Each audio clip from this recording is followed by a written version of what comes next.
उत्तर प्रदेश के भीतरपुर गांव की पहचान थी उसका सदियों पुराना शिव मंदिर। लोग कहते थे कि वहां मन्नतें पूरी होती हैं, पर गांव वाले जानते थे कि मंदिर जितना पवित्र था उतना ही खतरनाक उसका पिछला हिस्सा, जहां एक पुराना कुआं था। उस कुएं को लेकर गांव में सिर्फ एक बात कही जाती थी, उसके पास मत जाना, और अगर कोई तुम्हारा नाम ले तो मुड़ना मत। आरव बचपन में गांव में कई बार आया था, लेकिन अब वो 21 साल का हो चुका था। दिल्ली से पढ़ाई करके गर्मियों की छुट्टियों में पहली बार गांव लौटा था। अब वो बड़ा हो चुका था और इन सब बातों को अंधविश्वास मानता था। उसे बचपन की बातें याद आई, जब दादी ने कहा था, उस कुएं ने बहुतों को खा लिया है बेटा, वो बुलाता है और फिर छोड़ता नहीं। एक शाम जब आरती हो रही थी, आरव मंदिर के बगल से चुपचाप पीछे निकल गया। वहां झाड़ियों से ढकी एक वीरान जगह थी।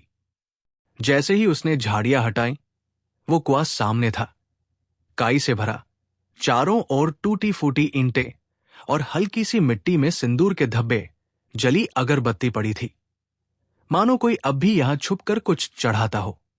आरव झुका और कुएं में झांका। गहराई इतनी थी कि मोबाइल की टॉर्च से भी नीचे कुछ साफ नजर नहीं आया। तभी उसने सुना, कोई धीमे स्वर में उसका नाम ले रहा है, आरव। वो चौंक कर पीछे मुड़ा, लेकिन वहां कोई नहीं था। फिर वही आवाज, नीचे मत देखो। आरव डर के मारे पसीने पसीने हो गया, लेकिन उसका साहस अब उसे वही रोके हुए था। उसने टॉर्च सीधा कुएं में डाली और तभी वो देखता है, दो बड़ी काली आंखें जो उसे घूर रही थी। बिना झपकाए उसकी सांसें रुक गई। अचानक उसकी शर्ट की पीछे से खिंचाई हुई। उसने झटके से मुड़कर देखा, कोई नहीं था। डर के मारे उसका सिर चकराने लगा और वो गिर पड़ा। सब कुछ धुंधला हो गया। जब उसकी आंख खुली, वो मंदिर के अंदर था। पास में पुजारी बैठे थे और कुछ गांव वाले।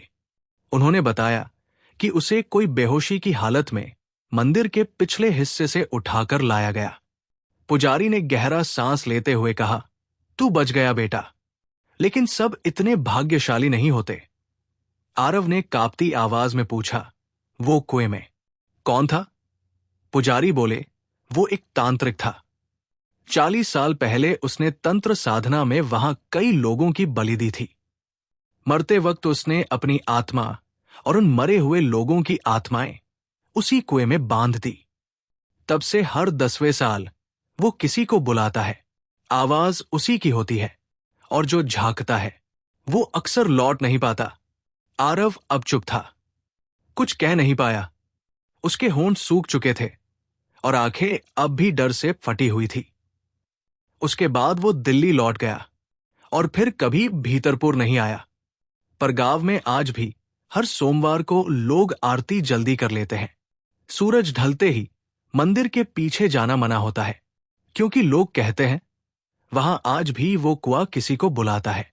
कभी कभी तो कोई किसी का नाम भी लेता है, और अगर तुम मुड़ गए तो शायद फिर कोई तुम्हें कभी ना देखे।